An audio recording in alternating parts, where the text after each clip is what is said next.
Hey guys, tonight we're going to explore the strange and sometimes desperate world of Victorian insomnia. Imagine it's 1880. The world outside your window is a frantic whirl of newness. It's loud, it's fast, it's lit by the eerie hissing glow of gaslight, and it's all moving far too quickly for the human mind to process. For the first time in history, life isn't governed by the sun and the seasons, but by the factory whistle and the ticking tyranny of the pocket watch. And you just want to get a decent night's sleep. Honestly, given the sheer level of noise, coal pollution, and rampant undiagnosed anxiety, you probably wouldn't survive the night, let alone get any rest. So, before you get comfortable, take a moment to like the video and subscribe, but only if you genuinely enjoy what I do here. It's always lovely to know who's drifting off with me, so feel free to leave a comment with where you're listening from and what time it is in your corner of the world. Now, dim the lights, maybe turn on a fan for that soft background hum, and let's ease into tonight's journey together. The day has finally, mercifully, drawn to a close. But the city of London, or Manchester, or any of the great sprawling hubs of industry never truly rests. Even from your respectable townhouse, with the heavy velvet curtains drawn, the sounds of progress bleed through.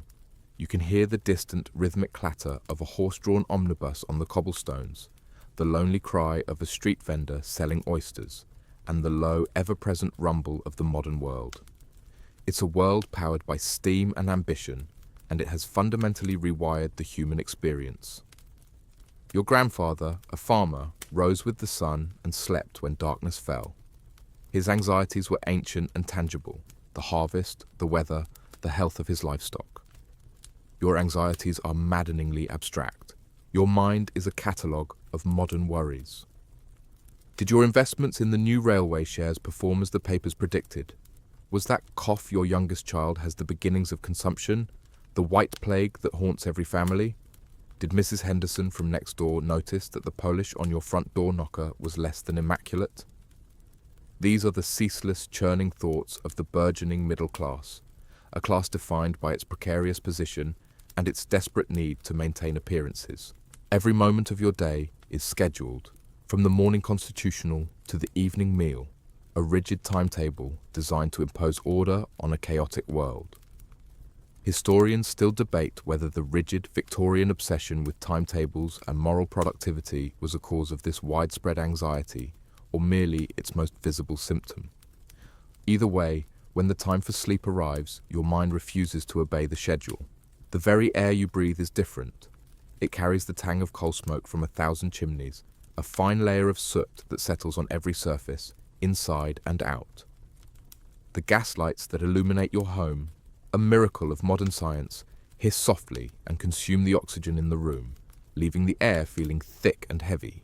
You've just spent your evening reading the latest sensationalist story in a penny dreadful, a cheap, thrilling publication that the moralists warn will lead to nervous collapse and moral decay. You know you shouldn't, but the stories of crime and adventure are a potent distraction. It's the 19th century equivalent of doom scrolling on your phone until 2 in the morning, and it has the exact same effect on your ability to wind down.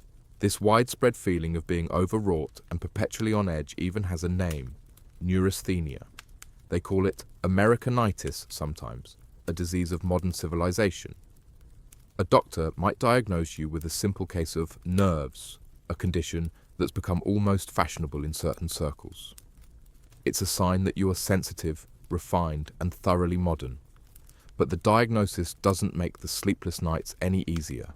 The silence of your house is a hollow thing, amplifying the frantic ticking of the grandfather clock in the hall and the frantic beating of your own heart. Your mind drifts to even darker, more peculiar fears. You read an article last week about the terrifying possibility of being buried alive, a fear so common it has its own name: taphophobia. Inventors, sensing a market, have patented safety coffins equipped with breathing tubes and little bells on a string, so you could, in theory, alert the groundskeeper to a clerical error. A morbid thought to have as you lie in bed, but your brain, starved for rest, offers it up anyway. It's this relentless mental hum, this cocktail of social pressure, technological upheaval, and existential dread that has you staring at the ceiling. The world outside promised progress and convenience, but all it has delivered to you in this quiet moment is a profound and unshakable weariness without the release of sleep. You decide it's time to finally confront the bedroom itself, your supposed sanctuary from this noisy, anxious world. You swing your legs out of bed, the floorboards cold against the soles of your feet. The grand project of getting to sleep must begin with the environment itself. Your bedroom, which by day feels like a cozy, fashionable haven, transforms at night into a landscape of subtle threats and obstacles. First and foremost is the air. You've been taught your entire life to fear the night air, a malevolent, creeping miasma thought to carry all manner of diseases, from chills and agues to the dreaded cholera. The very idea of an open window after dark is absurd, a clear invitation for sickness to drift in on the breeze and settle in your lungs. So, your first task is to ensure your sanctuary is hermetically sealed. You pad over to the tall sash window, its heavy damask curtains already drawn tight. You run your hand along the frame, checking for any drafts, any hint of the polluted London air seeping in. Satisfied, you turn your attention to the door. You can see a thin sliver of gaslight from the hallway underneath it. You grab a spare flannel cloth from your washstand, what they charmingly call a rag, and carefully stuff it into the gap. There. One less avenue for the noxious vapours of the night. The fireplace is another concern, though. The embers have been banked, glowing a dull, sleepy red behind the decorative screen, but the chimney is a direct conduit to the outside world. Some modern homes have special dampers, but yours is older. You simply have to trust that the rising heat will be enough to push back against the descending miasma. The result of all this effort is a room that is profoundly stuffy. The air is warm, still, and thick with the scent of coal dust, beeswax furniture polish, and the faint sweet smell of the rosewater you use as a skin tonic. It's an environment that a modern sleep expert would identify as a carbon dioxide-rich chamber perfect for fostering headaches, but to you, it feels safe. Now, you turn to the bed itself. The centerpiece of the room, a grand four-poster, is a marvel of questionable comfort. You aren't sleeping on a firm, supportive mattress. Oh no, you are sleeping on a mountain of feathers. The main mattress is likely a dense bag stuffed with horsehair, straw, or even corn husks. But on top of that is the real prize, the feather bed. It's a giant, squishy sack filled with goose down that you sink into dramatically. It's wonderfully warm in the winter, but in any other season, it's like sleeping on a fluffy furnace. It molds to your body, but not in a supportive, memory foam kind of way. It's lumpy, it requires vigorous fluffing every morning to restore its shape, and it's an absolute paradise for bedbugs and other tiny, unwelcome guests. It's a bit of a joke among housekeepers that a family's status can be measured by the height and fluffiness of their featherbed. Yours is respectably plump. The canopy overhead isn't just for show, either. While it adds a certain theatrical grandeur, its primary function is practical, to catch things. In older houses, plaster had a tendency to crack and fall. In all houses, the constant soot from gas lamps and fireplaces would settle on the ceiling, and the canopy prevents you from waking up with a light dusting of grit on your face. A truly luxurious thought. You climb back into this billowy fortress, the linen sheets cool for a moment before your body heat is trapped by the sheer volume of feathers and wool blankets. Tucked beneath the bed, of course, is the chamber pot, a porcelain vessel of immense convenience and unfortunate aroma. You try not to think about it. Your nightly preparations aren't complete without the proper attire. You're already wearing your long cotton nightshirt, a garment as practical as it is shapeless, but you must not forget your nightcap. It's a simple cloth cap, perhaps with a tassel if you're feeling jaunty, and it serves two purposes. First, it keeps your head warm. Even with the windows sealed, drafts were a fact of life, and a cold head was thought to lead to illness. Second, in an age of less frequent bathing, it helped keep the hair, and any oils or pomades in it, from soiling the bed linens. You pull it on. Now you are truly ready for slumber. Historians still argue whether this intense fear of the night air was a universally held terror or more of an upper and middle class obsession, promoted by doctors and domestic advice manuals. The working poor, sleeping in crowded, poorly constructed rooms, may have had more practical concerns than a theoretical miasma. But in your world, the sealed room is non-negotiable. You lie back, sealed in your warm, stuffy, oxygen-starved box, sinking into your lumpy cloud of a bed. You are safe from the dreaded night air. Unfortunately, you are also more wide awake than ever. With your bedchamber secured against the invisible evils of the night, your next line of defense is your own stomach. The prevailing medical theory, inherited from the ancient Greeks, is that the body is a system of humors, and that digestion is a kind of slow, internal cooking process.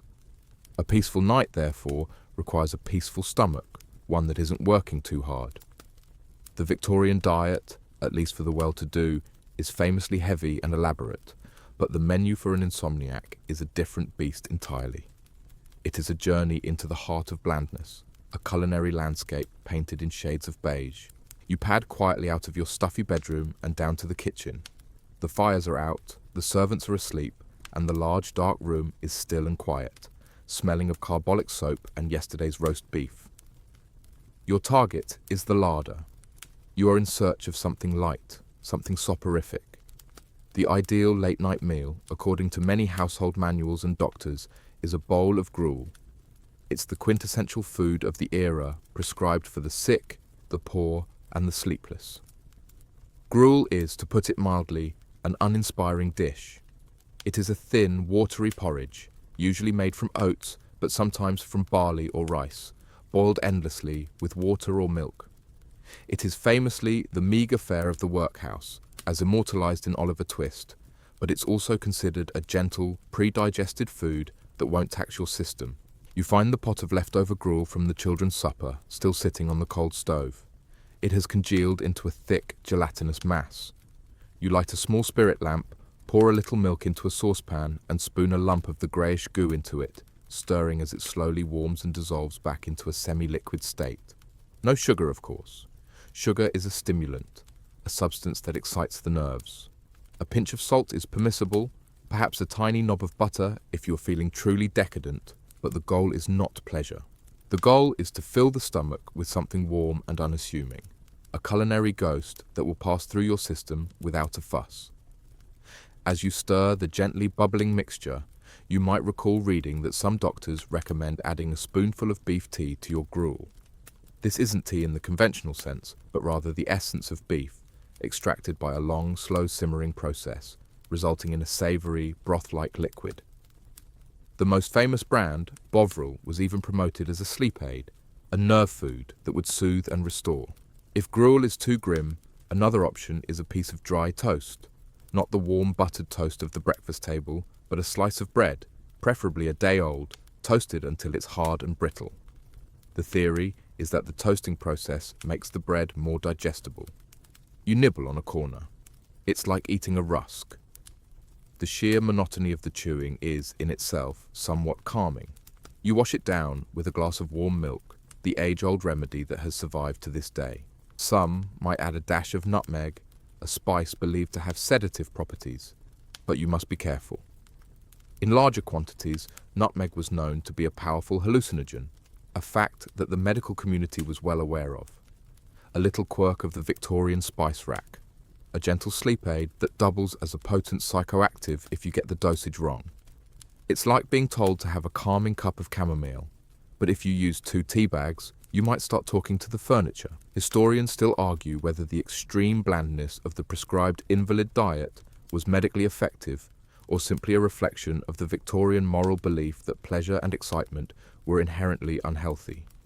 Was it science, or was it a form of culinary puritanism? Either way, the list of forbidden foods is long. No spicy dishes, which were thought to inflame the blood. No rich pastries or puddings, which would sit heavy in the stomach. No cheese, especially aged cheese, which was considered the ultimate nightmare fuel, guaranteed to produce vivid, unsettling dreams. A popular book on household management warns its readers that a late-night Welsh rarebit is practically an invitation to night terrors. You finish your soupy gruel and dry toast. Your stomach is full, but your spirit is not exactly soaring. It's the kind of meal that makes you feel neutral, which is precisely the point. You have successfully avoided agitating your internal humours. You have given your digestive system the easiest possible job. Now you head back upstairs, your body fueled by beige, hoping that this profound lack of excitement will finally lull your overactive brain into a state of blissful torpor. You feel less like you've had a snack and more like you've fulfilled a rather dull medical prescription.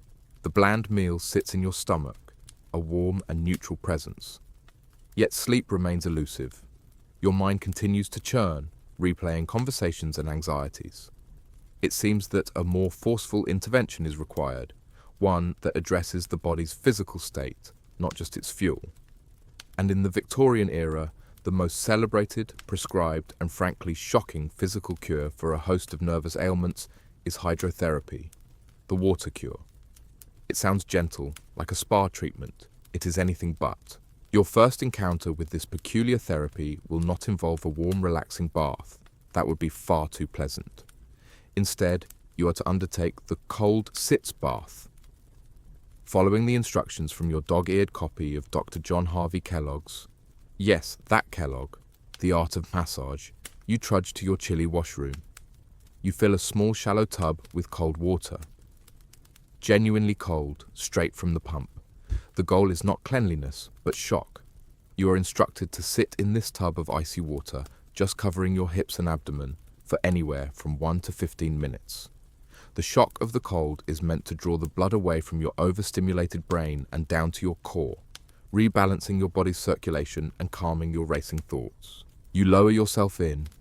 The gasp is involuntary, a sharp, ragged intake of breath that seems to suck all the air from the room. The cold is a physical blow, a stunning, breathtaking assault on your senses. Every nerve ending screams in protest. The sensation is so overwhelming that for a few moments you can't actually think about anything else.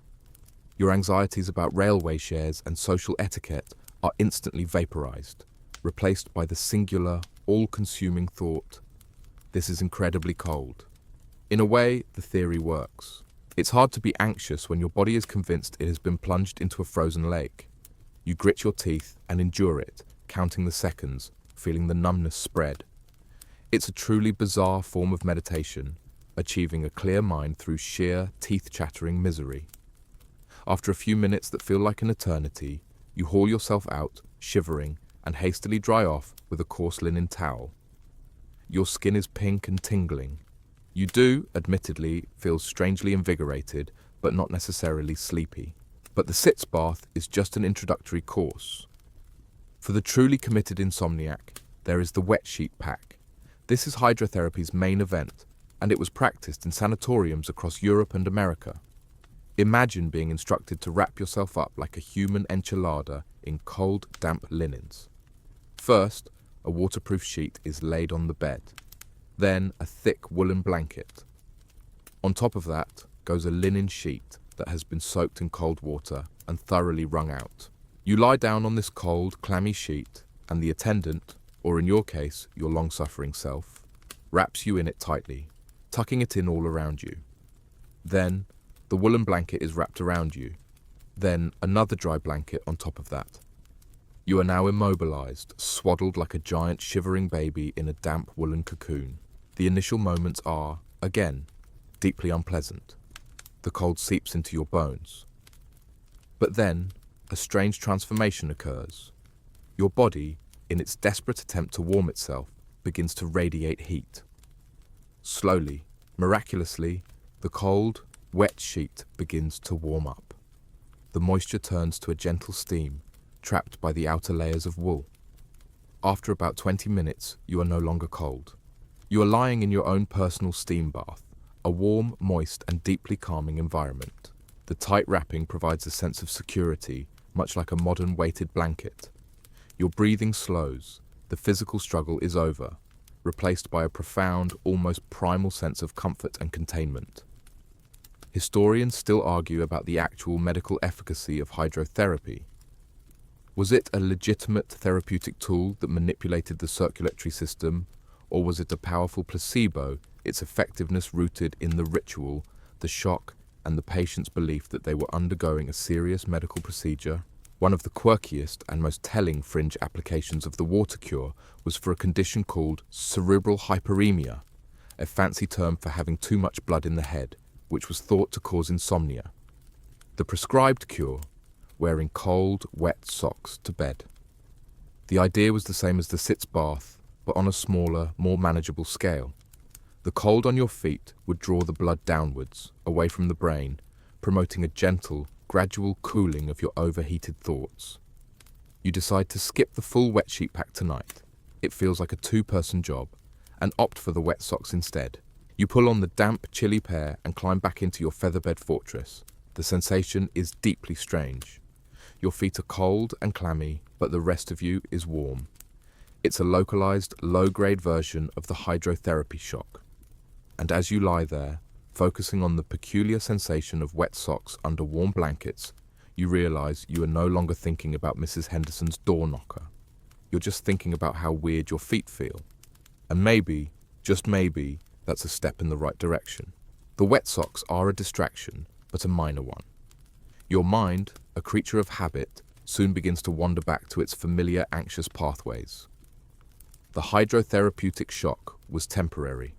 What you need is something more persistent, a gentle, continuous influence to lull you into unconsciousness. Fortunately, the Victorian era, with its boundless faith in mechanical invention, has just the thing. You are about to enter the strange world of sleep-inducing gadgets, where the promise of a good night's rest could be bought, assembled, and, if you were lucky, plugged in. Your first experiment is with a device that feels both futuristic and absurd, the vibrating chair, or, in your case, a more modest, domestic version. Dr. George H. Taylor, a New York physician, pioneered what he called the vibratory cure, arguing that mechanical vibrations could soothe the nerves, improve circulation, and promote healthy bodily functions. Grand, steam-powered vibrating platforms and chairs were installed in clinics and sanatoriums, where patients would sit and be gently, or not so gently, shaken for their health. The domestic market, of course, produced smaller hand-cranked versions. You have one such device, a small cushioned pad connected by a series of gears to a handle. You place the pad behind your back or under your legs and begin to turn the crank. The sensation is interesting. A low, rhythmic buzzing radiates from the pad, a coarse mechanical purr that vibrates through the mattress. It's not unpleasant. You experiment with the speed of your cranking, finding a slow, steady rhythm that seems to resonate with the heavy featherbed.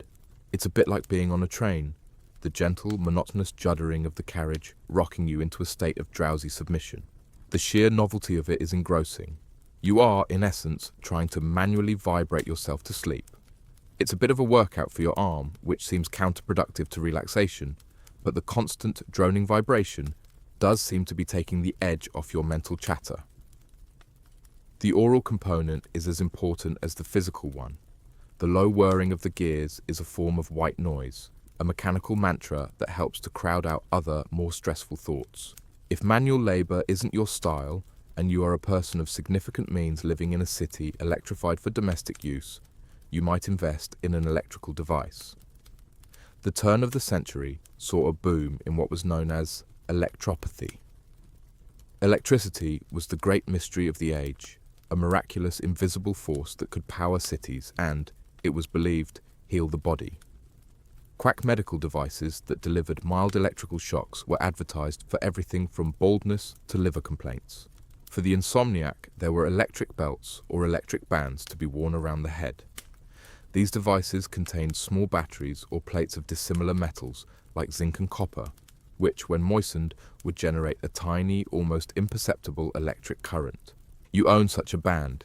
It looks like a simple velvet headband, but sewn inside are the small metal discs. You dip it in a little salted water to improve conductivity, as the instructions recommend, and place it around your forehead. You don't feel a shock, just a faint metallic tingling, a subtle fizzing sensation on your skin. The theory, as far as you can understand it from the promotional pamphlet, is that this gentle current will harmonize the nervous energies of the brain and restore the electrical balance disturbed by modern life. It's pure pseudoscience, of course, but like so many Victorian cures, it operates on a psychological level.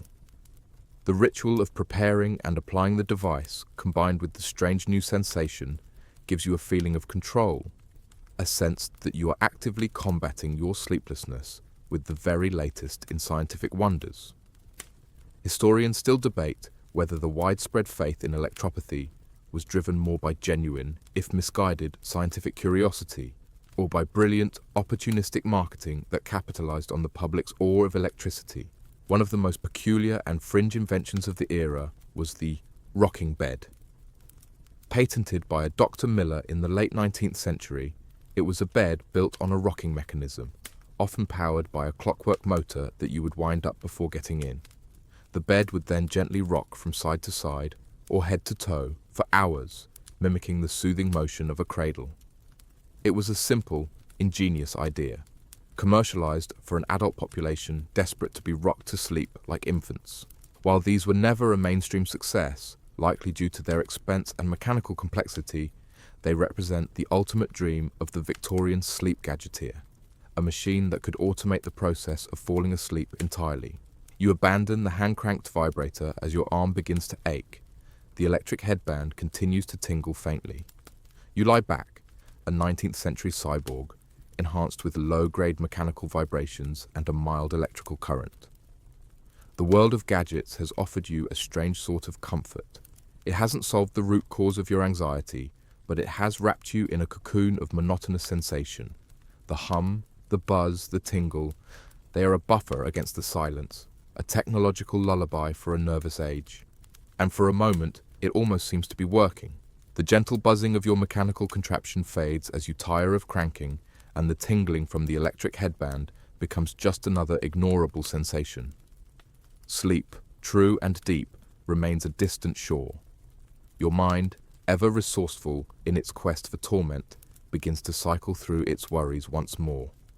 It is in this moment of quiet desperation that the most tempting and most dangerous of all Victorian remedies begins to whisper its siren song from the bedside table. You turn your head and look at the small, dark blue bottle with its elegant label, laudanum. It is, quite simply, the most ubiquitous medication of the 19th century. Laudanum is not some obscure back-alley substance.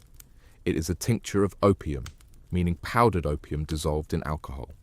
It's sold openly and legally by chemists, grocers, and even corner shops.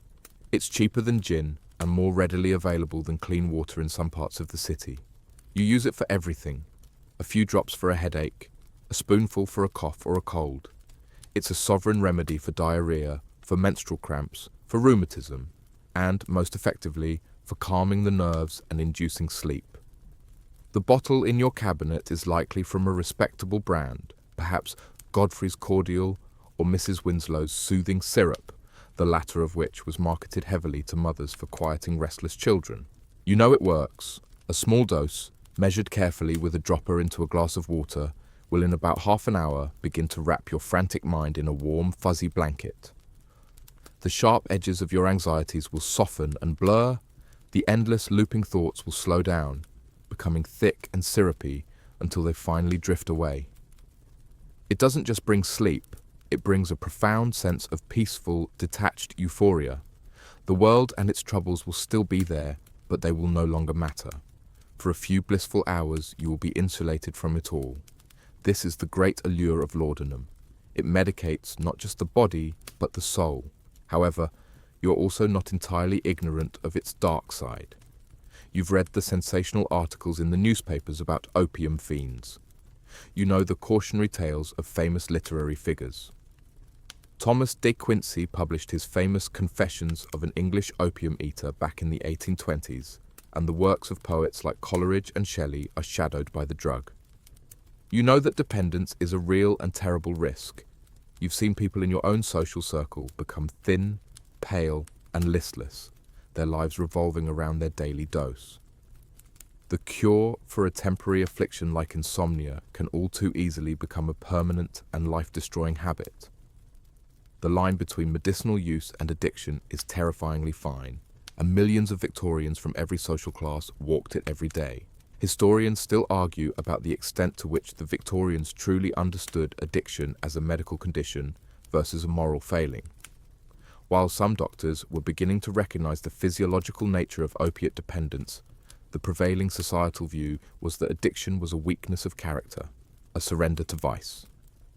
To become an opium eater was to lose control, to fail in your duty to be a productive, rational member of society. This moral dimension makes your internal debate even more fraught. Reaching for the bottle is not just a medical choice, it is a test of your willpower. Beyond the famous laudanum, the chemist's shop was a treasure trove of other perilous potions. You might have a bottle of chloral hydrate, another powerful sedative that gained popularity late in the century. It was famously misused by the artist Dante Gabriel Rossetti. Or perhaps a box of pills containing a new wonder drug derived from the same poppy plant, morphine, or even its more potent cousin, heroin, which was marketed by the Bayer Company in the 1890s as a non-addictive cough suppressant and sleep aid. One of the most bizarre and fringe sleep remedies from this world of patent medicine was cannabis. Tinctures of cannabis indica were sold as a treatment for insomnia, neuralgia, and muscle spasms. It was a niche product, far less common than opiates, but it was available and prescribed by some physicians for its hypnotic and calming effects, an ancient plant remedy repackaged for the modern nervous consumer. You stare at the little blue bottle. It promises a swift and certain end to your wakefulness. It offers a guaranteed escape. But at what cost? Do you risk the slide into dependence, the moral judgment, the hollowing out of your own will? Tonight, the fear of that future just barely outweighs the misery of the present. With a sigh of resignation, you push the bottle to the far side of the bedside table, out of easy reach. The chemical shortcut is too perilous. You must find a more natural, more wholesome path to sleep, even if it is a longer and more difficult one. You decide to turn away from the chemist's miracles and back towards the wisdom of the garden, hoping that grandmother's old remedies hold a gentler, safer key to a peaceful night. Having resisted the siren call of the laudanum bottle, you feel a small surge of virtuous resolve. The modern world of chemicals and machines has failed you.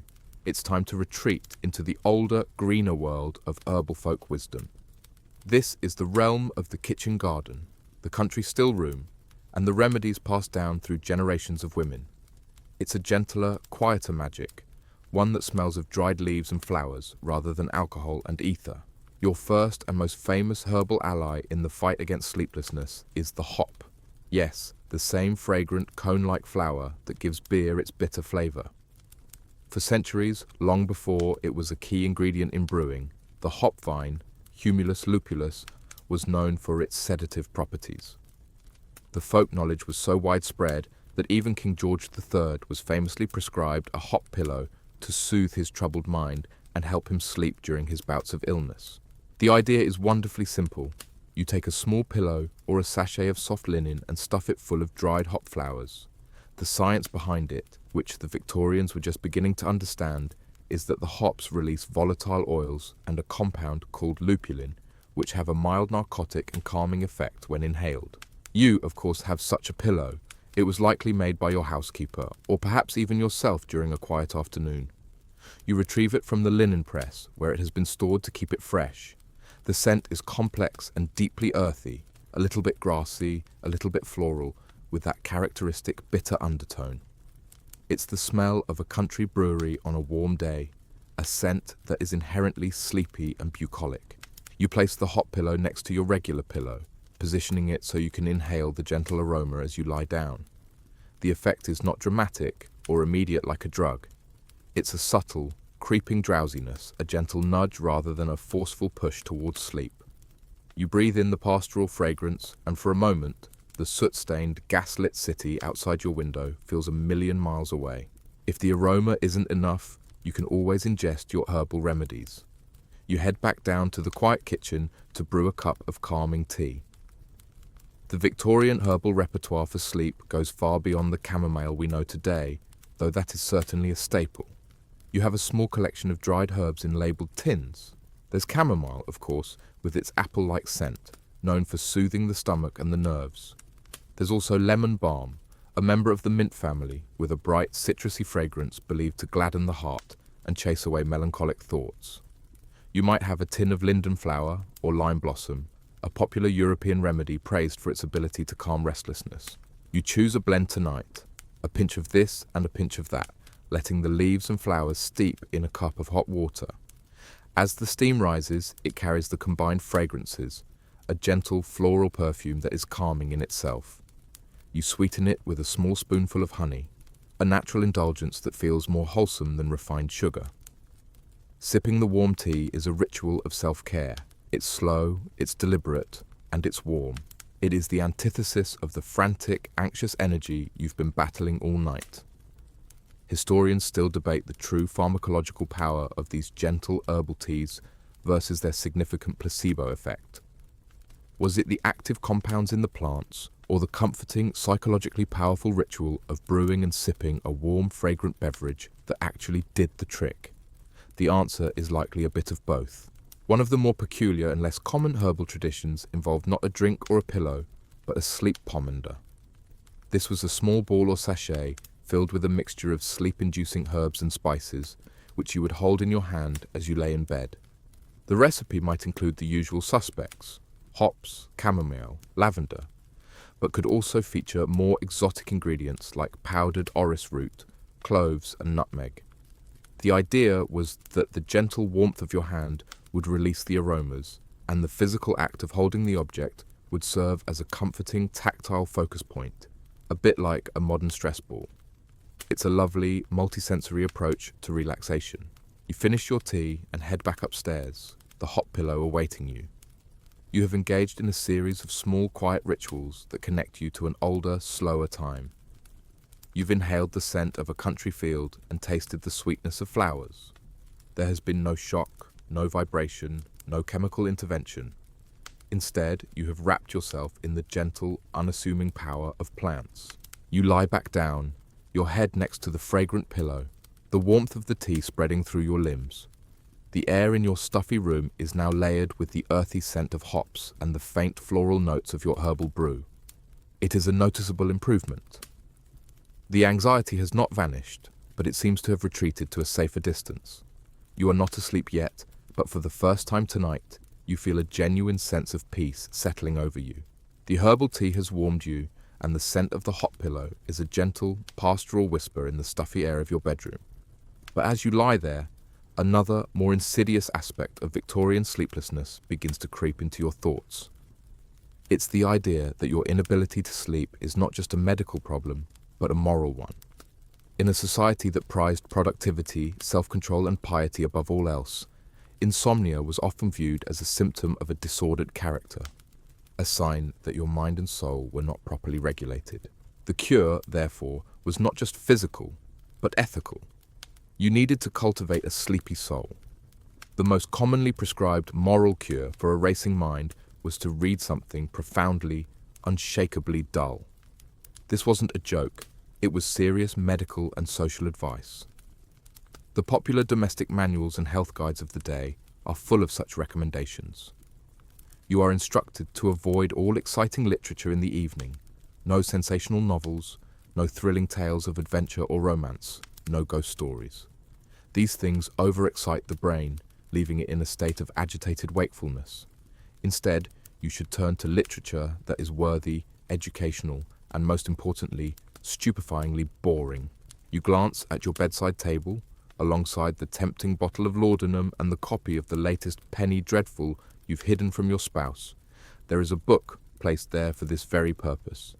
It might be a volume of sermons by a famously dry preacher, or perhaps a treatise on political economy, full of dense statistics about crop yields and import tariffs.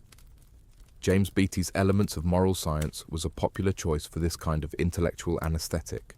The goal is to fatigue the mind with dense, uninspiring prose, to literally bore it into submission. You pick up the book. The print is small, the paragraphs are long, and the sentences are a labyrinth of semicolons and subordinate clauses. You begin to read a chapter on the principles of agricultural drainage. The effect is undeniable. Your eyes grow heavy.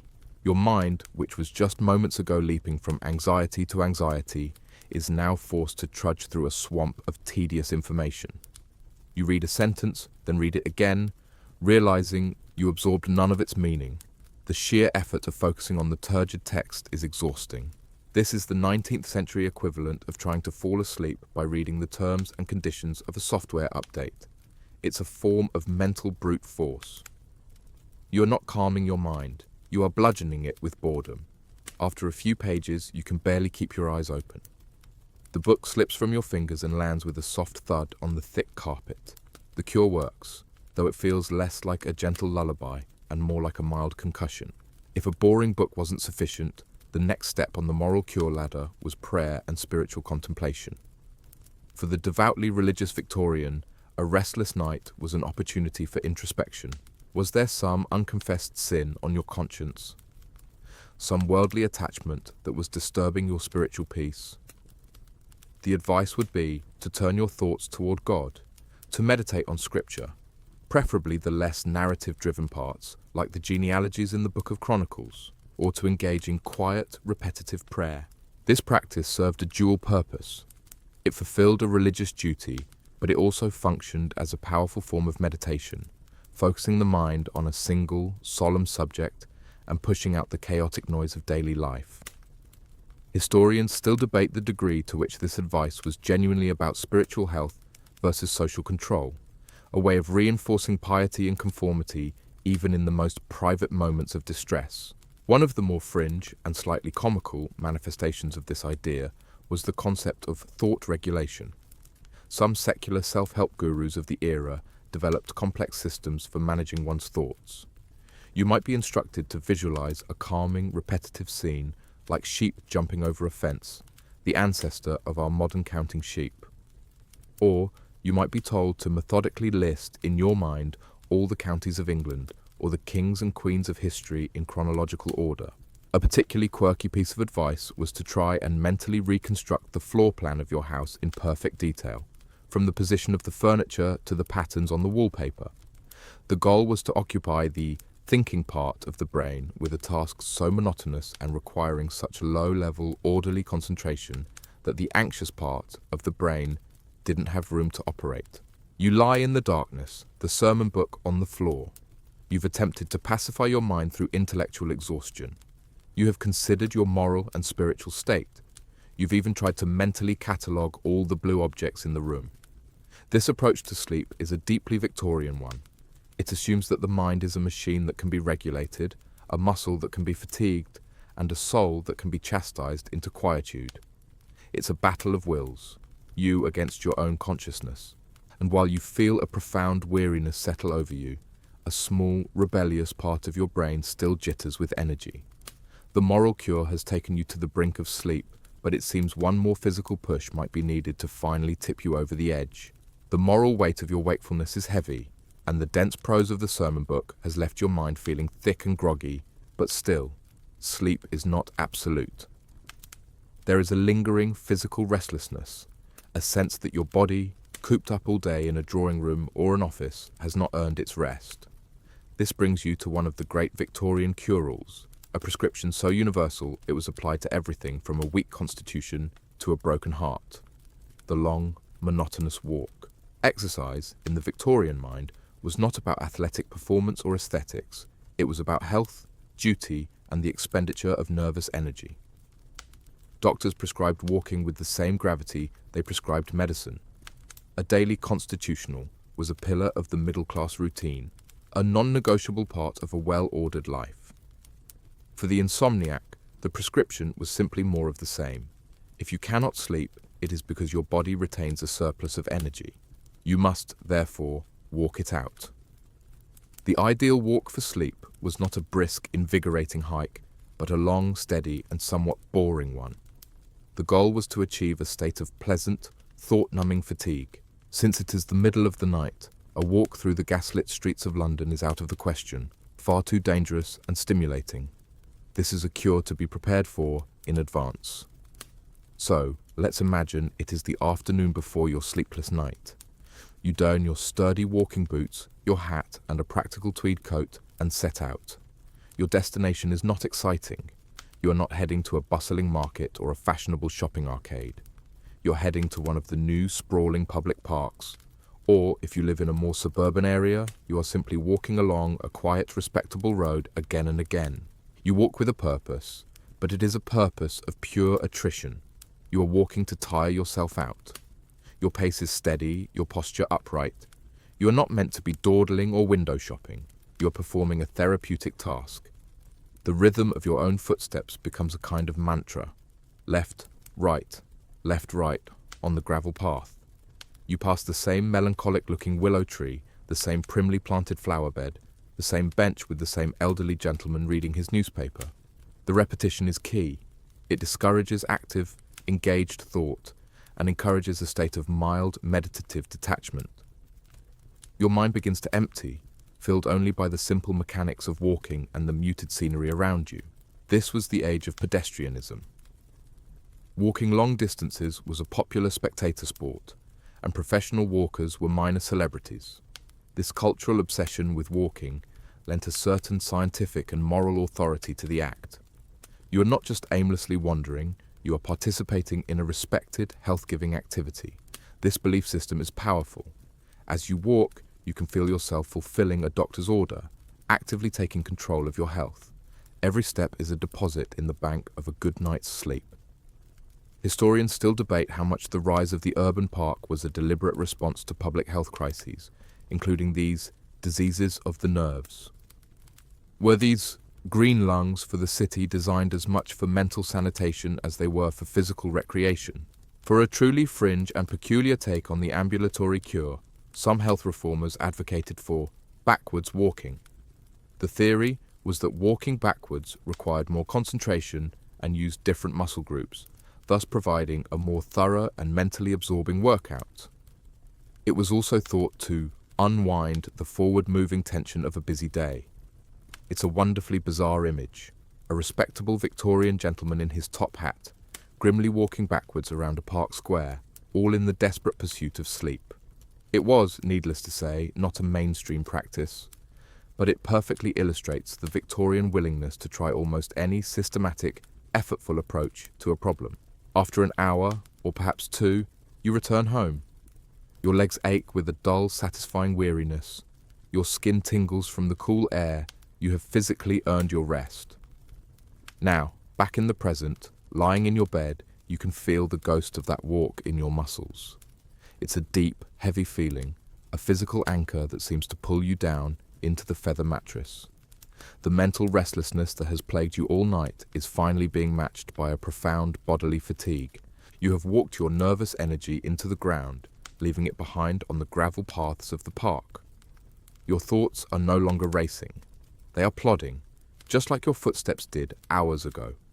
The combination of the bland food, the herbal remedies, the boring book, and now the deep residual tiredness from your therapeutic walk is forming a powerful conspiracy of sleepiness. You feel yourself getting closer now, so close to the edge of unconsciousness. The shore is finally in sight. The deep physical weariness from your prescribed walk has settled into your bones, a heavy, pleasant anchor. And yet, a final bastion of wakefulness remains. Your own stubborn, chattering mind. It's quieter now, yes, but it still flickers with embers of anxiety. For this most persistent of problems, the Victorian era offers its most mysterious and theatrical solution. You must venture beyond the realm of the physical and into the shadowy world of the mind itself. It is time to consider mesmerism. The practice, named after its flamboyant 18th century founder, Franz Mesmer, was based on the idea of animal magnetism, a supposed invisible fluid that flowed through all living things. Mesmer believed that illness, including nervous disorders like insomnia, was caused by blockages or imbalances in this fluid.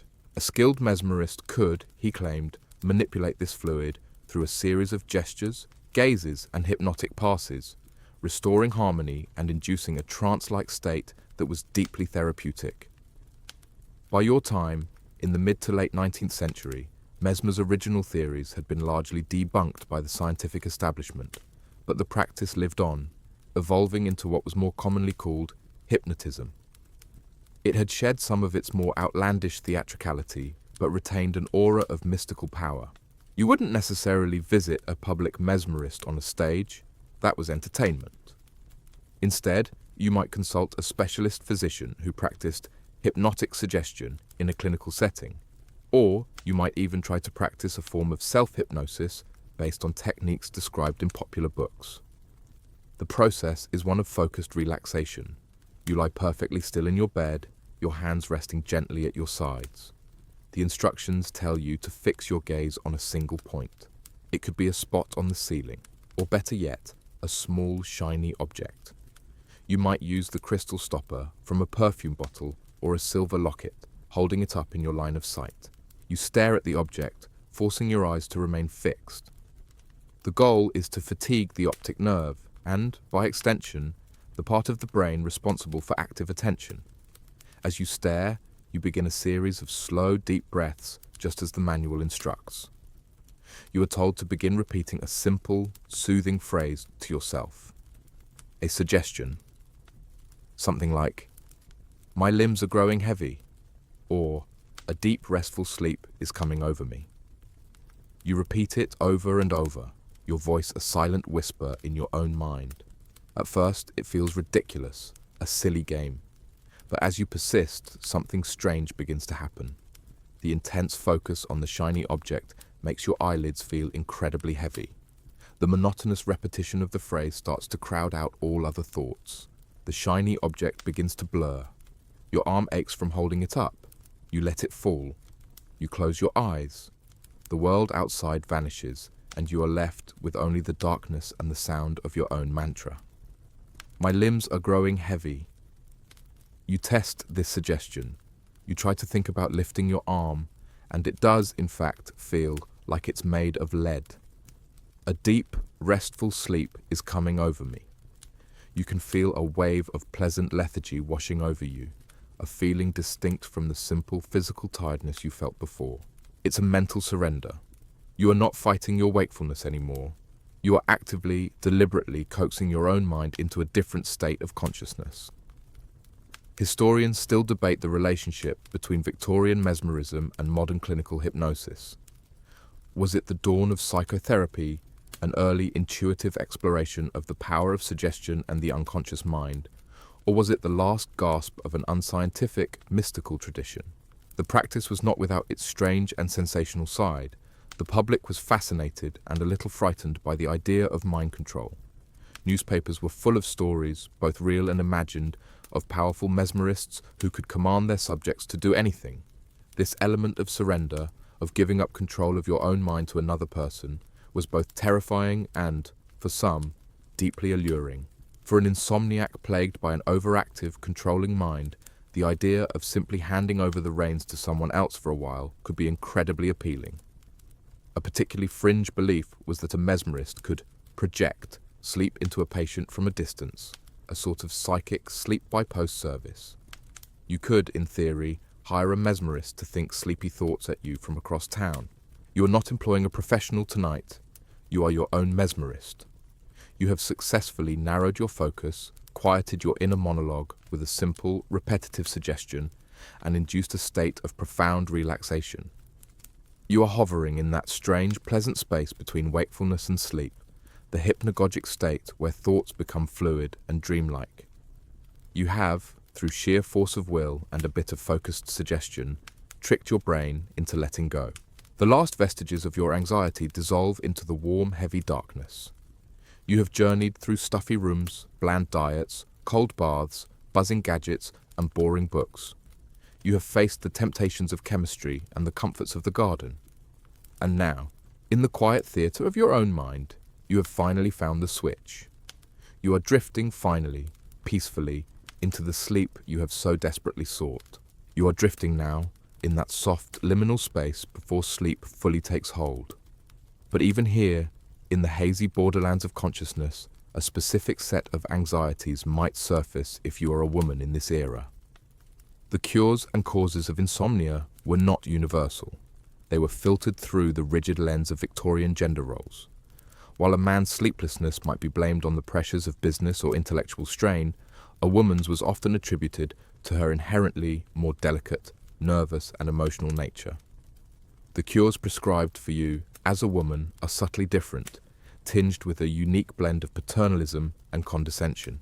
Your condition would likely be diagnosed not as simple insomnia, but as a symptom of hysteria, that infamous catch-all term for almost any form of female distress, from anxiety to fainting spells to simple disobedience. The term itself comes from the Greek word for uterus, hystera, and for centuries the medical establishment held the belief that a woman's health, both mental and physical, was inextricably linked to her reproductive organs. A wandering womb was once thought to be the literal cause of all manner of ailments. By your time, the theory is more sophisticated, but the underlying assumption remains. Your sleeplessness is a problem of your femininity. The advice you receive is therefore focused on restoring feminine tranquility. While your husband might be told to take a vigorous walk to expend his excess energy, your prescription is for gentle exercise. You are not to stride purposefully through the park, but to engage in a slow, graceful stroll, perhaps in the curated and controlled environment of a private garden. Or better yet, you might be encouraged to take up a calming, domestic hobby that occupies the hands but doesn't tax the mind. Needlepoint, watercolor painting of flowers, or playing gentle melodies on the pianoforte are all considered excellent therapies for overwrought female nerves. The goal is not to fatigue the body into submission, but to soothe the spirit with quiet, beautiful, and appropriately domestic activities. The dietary advice is also gendered. While the bland diet of gruel and toast is universal, for you, there is an added emphasis on avoiding all stimulants. Coffee is seen as particularly damaging to the female constitution. Tea is acceptable, but only if it is weak. Any alcohol, even a small glass of sherry, is frowned upon, as it is believed to inflame the passions and lead to unseemly emotional displays. Your diet must be as placid and unassuming as your prescribed demeanor. It's a regimen designed to dampen not just your wakefulness, but your entire personality. One of the most invasive and now infamous cures for female hysteria, which often included insomnia as a key symptom, was the pelvic massage. Physicians of the era believed that nervous tension could be relieved by bringing a woman to a hysterical paroxysm, what we would now identify as an orgasm. This was considered a purely medical and rather tedious procedure for the doctor, performed manually in their office to relieve the patient's supposed backlog of nervous energy. Historians still debate the full implications of this practice, seeing it as a stark example of the medical profession's profound misunderstanding of female anatomy and psychology, and the extreme power imbalance between male doctors and their female patients. While you would not be performing this on yourself for simple insomnia, it existed at the extreme end of the therapeutic spectrum for women's nervous disorders. A more common and far more benign piece of advice was to surround yourself with beauty and pleasant sensations. You might be told to keep fresh flowers by your bedside at all times, not for their herbal properties, but for their aesthetic beauty, which was thought to have a calming influence on the soul. Reading was encouraged, but only a specific type of literature. Moralizing novels with pious, submissive heroines were good. Poetry was acceptable, as long as it wasn't the passionate, brooding work of someone like Lord Byron. The goal was to fill your mind with gentle, uplifting, and morally unambiguous thoughts. One particularly quirky tidbit of advice from a popular ladies' manual suggests that a woman troubled by sleeplessness should spend the evening looking through a book of pressed seaweed or ferns, as the intricate natural patterns were believed to have a uniquely quieting effect on the female imagination. You lie in the growing quiet, a woman of your time, navigating a world that sees your distress as an innate feature of your sex. The cures offered to you are a strange mix of genuine care and profound misunderstanding.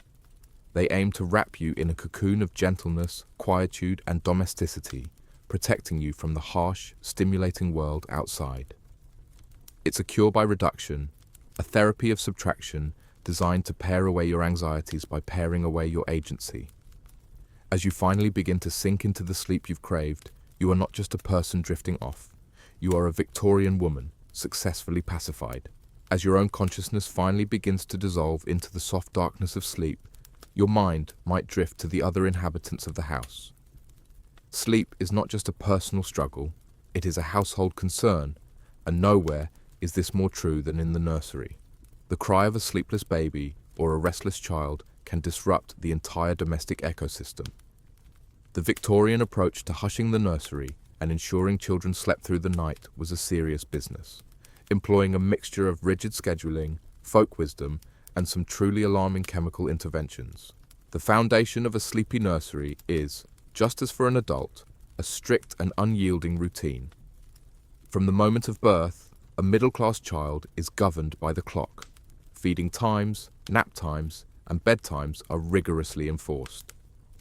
The popular childcare manuals of the era, written by stern figures like Mrs. Beeton, preach a gospel of regularity.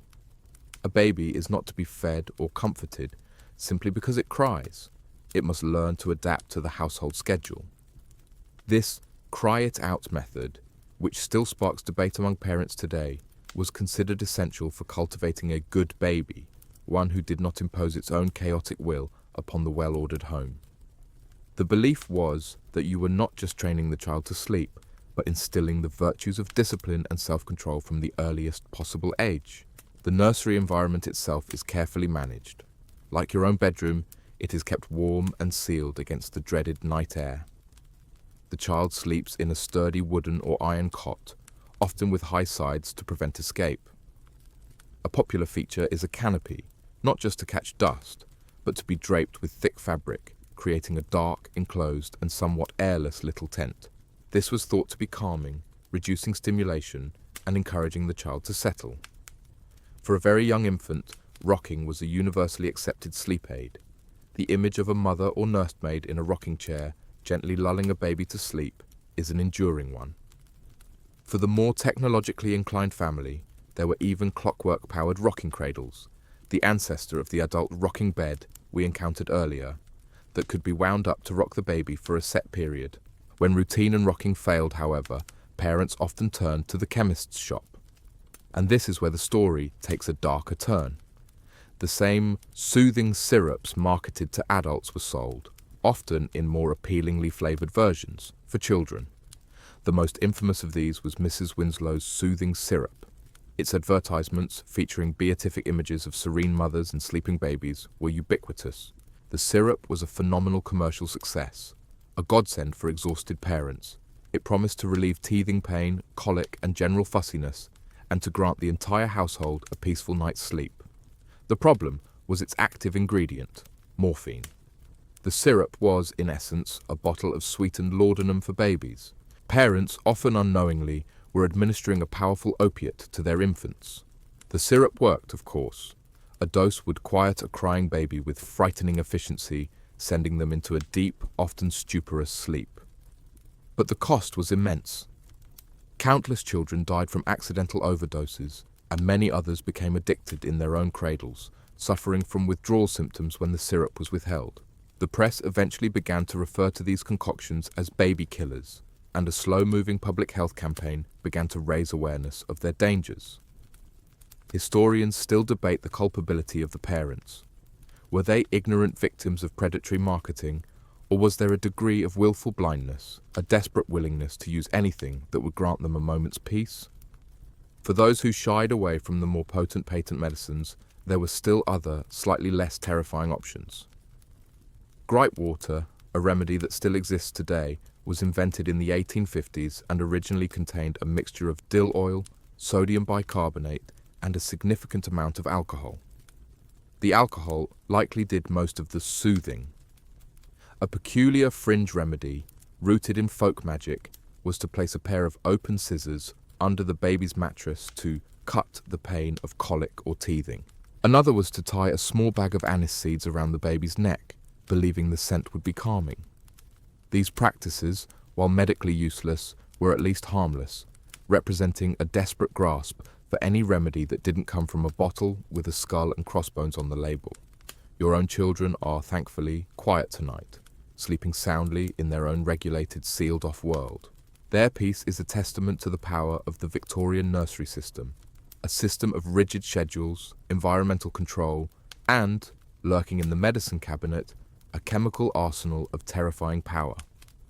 The quest for a quiet night was a relentless one, and the silence of the nursery was often bought at a steep and sometimes tragic price. The house is finally still, the children are quiet, and you are blessedly close to unconsciousness yourself.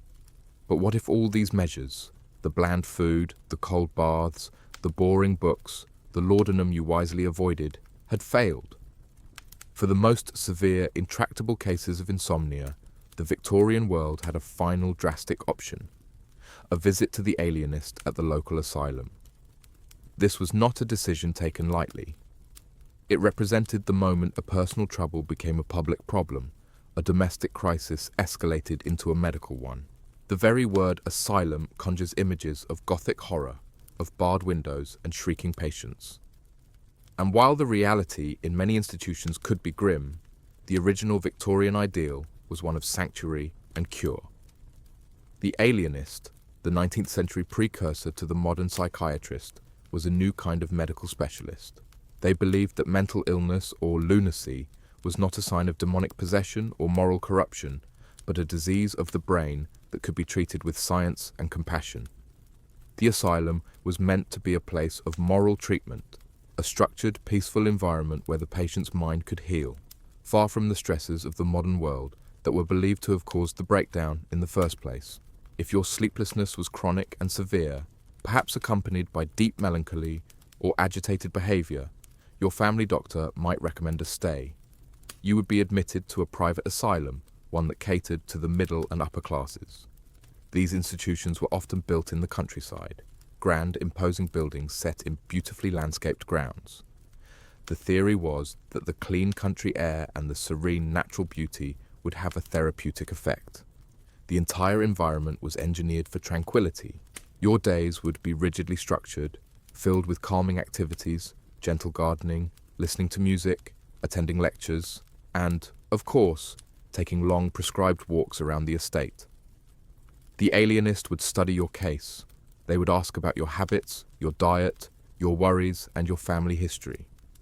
The treatments for your insomnia would be a more intense, medically supervised version of the cures you already tried at home. Hydrotherapy was a cornerstone of asylum treatment. You might be subjected to prolonged warm baths, sometimes lasting for hours, to soothe your nerves.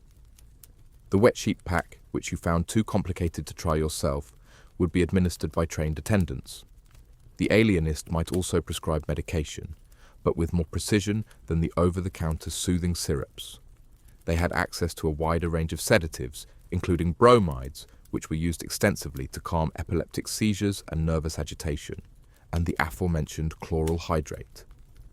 The doses would be carefully monitored, part of a scientific regimen of treatment. The diet would be even blander and more regulated than the one you imposed on yourself. No stimulants of any kind would be permitted. Meals would be simple, nutritious, and served at exact times. The entire system was designed to remove the burden of choice and responsibility from you. You would not have to decide what to eat, when to exercise, or how to spend your day. By surrendering your autonomy to the institution's benevolent authority, your overstressed mind would, in theory, be freed up to heal itself. Historians still debate the effectiveness of moral treatment. Was it the specific therapies that worked, or was it simply the act of removing a person from a stressful environment and placing them in a safe, structured, and caring one? For a truly fringe and experimental treatment, some alienists were dabbling in what would become sleep therapy. They would keep detailed logs of a patient's sleep patterns, trying to identify triggers for wakefulness. In some rare cases, they might try to create the perfect sleeping environment. One account describes a room designed for an insomniac patient that was kept completely dark and soundproofed, with thick, padded walls, with a specially engineered ventilation system to circulate fresh air without creating drafts. It was an early, crude attempt at a modern sleep laboratory, reflecting a growing understanding that the sensory environment was critically important. A stay at the asylum was a double-edged sword. It offered the promise of a scientific cure and a respite from the pressures of life. But it also carried a heavy social stigma. To have been a patient at an asylum was something to be whispered about, a shadow on a family's reputation. It marked you as someone with a constitutional weakness, a flawed nervous system. For you, lying in your own comfortable bed, the thought of the asylum is a distant, ominous threat. It is the ultimate recourse, the final admission of defeat. The very fear of it is, perhaps, one last powerful incentive to find a way to make these home remedies work, to regulate yourself before the alienists have to do it for you. It's a sobering thought, and one that makes the impending peace of your own bed feel all the more precious. You are on the very precipice of sleep now, that final, gentle surrender.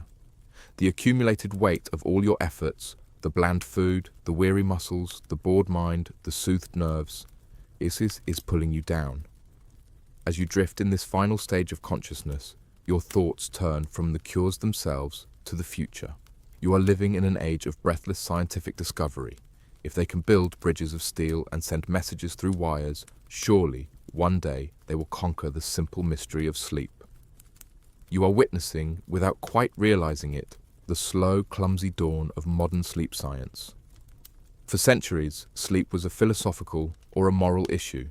It was the little death, the balm of hurt minds. But in your lifetime, a fundamental shift is occurring. Doctors are beginning to look at sleep not as a state of passive oblivion, but as an active, physiological process that can be studied and understood. The alienists in their asylums, keeping their detailed sleep logs, are among the first to approach it systematically. They are gathering data, looking for patterns, moving beyond anecdotal evidence to something approaching a clinical study. They are the proto-sleep scientists. The invention that will truly revolutionize the study of sleep is still a few decades in your future, but the groundwork is being laid. The development of the electroencephalogram, the EEG, in the 1920s will allow scientists to record the brain's electrical activity, proving that the sleeping brain is anything but quiet. It will reveal the hidden architecture of the night, the cycles of deep sleep and the strange active state of REM sleep, when dreams take hold.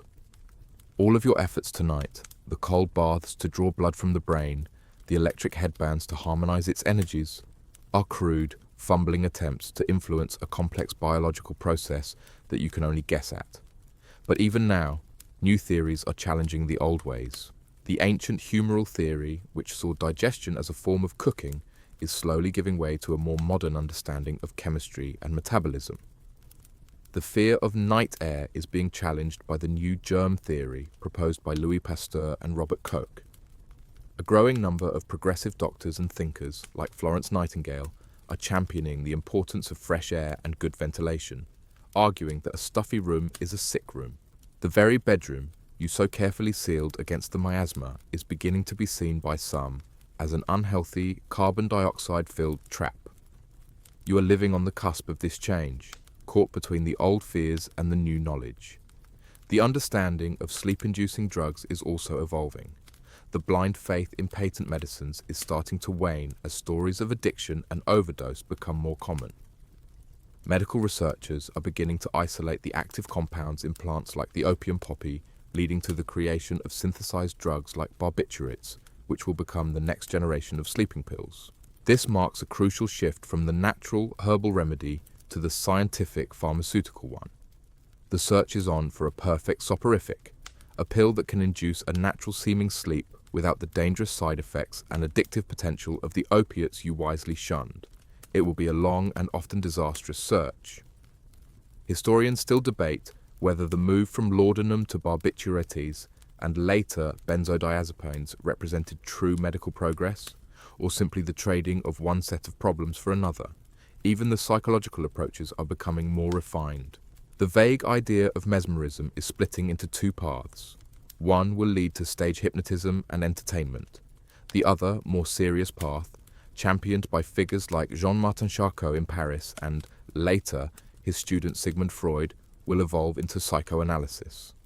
Freud will propose that dreams, and by extension sleep disturbances, are not random firings of a tired mind, but are the royal road to the unconscious, full of hidden meanings and repressed desires. Your insomnia, from this future perspective, is not caused by an imbalance of magnetic fluid or overexcited nerves, but by deep-seated psychological conflicts. The cure is not suggestion, but talk therapy, a concept that would seem utterly bizarre to you now. A quirky fringe sign of this shift can be seen in the emerging interest in dream interpretation. While old dream books that assigned lottery numbers to dream images were common, a new, more scientific approach is emerging. People are starting to keep dream diaries, not to predict the future, but to understand themselves. This self-scrutiny, this belief that the contents of your own mind are a worthy subject of study, is a thoroughly modern idea. You, trying to bore yourself to sleep with a sermon book, are part of the old world. The person of the future will lie awake and ask, "What is my insomnia trying to tell me?" It's a terrifying and fascinating thought. The long night is ending, not just for you, but for an entire era of misunderstanding. A new light is dawning, promising to illuminate the dark, mysterious continent of sleep. The first, pale grey light of dawn is beginning to seep through a tiny gap in your heavy velvet curtains. The long, wakeful night is finally over. The sounds of the city are changing, the lonely clatter of the night watchman replaced by the rumbling of the first milk carts. You are exhausted, but in a different way now. It's the profound, bone-deep weariness that comes just before a true, restorative sleep. A sleep you have fought for all night. As you finally succumb, your last hazy thoughts drift to the strange journey you've taken and how the echoes of your Victorian night resonate even in the future. Think of the world that awaits, a world of unimaginable technological marvels and scientific understanding. They will have mapped the human genome. They will carry glowing rectangles in their pockets that hold all the world's knowledge. And yet, they will still lie awake at night, staring at the ceiling, much as you are now. Your neurasthenia, that disease of modern, fast-paced life, will not be cured by progress. It will simply be given new names. Anxiety, stress, clinical depression. The factory whistle will be replaced by the email notification, the ticking clock by the glowing digital display, but the fundamental pressure to be productive, to keep up, to perform, will remain. The world will only get louder, faster, and brighter. Your fear of the night air will seem laughable, replaced by an obsession with air purifiers and hypoallergenic materials. Yet, people will still carefully curate their sleep environments, seeking the perfect temperature, the perfect level of darkness, the perfect ambient sound. Your stuffy, sealed room will be replaced by a room with blackout curtains and a white noise machine. But the impulse is the same: to create a sanctuary, a fortress against a stimulating and intrusive world. The quest for control over the nocturnal environment will never end. The bland, soporific diet you consumed, the gruel and toast, will find its modern counterparts in recommendations to avoid caffeine, sugar, and heavy meals before bed. The glass of warm milk will endure, a timeless comfort. Your herbal teas and hot pillow will evolve into an enormous industry of natural sleep aids, melatonin gummies, magnesium supplements, lavender-scented aromatherapy diffusers, and chamomile capsules. The desire for a gentle, non-chemical solution, a return to the wisdom of the garden, will be a powerful and enduring counterpoint to the world of pharmaceuticals. The dangerous allure of laudanum and its chemical cousins will echo through the coming centuries. The opioid crisis of your era will see tragic replays with barbiturates, benzodiazepines, and a new generation of powerful prescription sleeping pills, each one initially hailed as a non-addictive miracle before its dark side is revealed. Historians of the future will look back at your time and see the very beginning of a complex, often fraught relationship between humanity and its chemical shortcuts to sleep. And what of your other cures? The cold shock of hydrotherapy will be reborn in the wellness trend of cold plunges and cryotherapy, praised for reducing inflammation and calming the nervous system. The vibrating gadgets will become infinitely more sophisticated, morphing into massage chairs and percussive therapy guns. The moralizing, boring books will be replaced by sleep podcasts like this one, or long, monotonous audiobooks, still used to bore the mind into submission. Even your attempts at mesmerism will survive, repackaged as guided meditation apps and self-hypnosis tracks, all promising to teach you how to quiet your own racing thoughts. Your desperate, fumbling, sometimes comical attempts to find rest are not so alien after all. They are the first drafts of a story that is still being written, the universal human quest for a peaceful night in a restless world. Your journey is at its end now. The struggles of that long-ago night have dissolved, their details softening and blurring as you drift deeper and deeper. All the effort, the worry, the strange and peculiar trials have led you to this place of quiet and stillness. The weight of the feather bed, the lingering scent of hops, the profound weariness in your limbs, they all conspire to pull you down into a comfortable, welcoming darkness. There is nothing left to do now, nothing to analyze, nothing to fear. The night has done its work, and so have you. The only task that remains is to rest, to let go completely, to allow the gentle tide of sleep to carry you away. The story is over. Let the silence hold you. Let the darkness comfort you. All is well. It is time to sleep.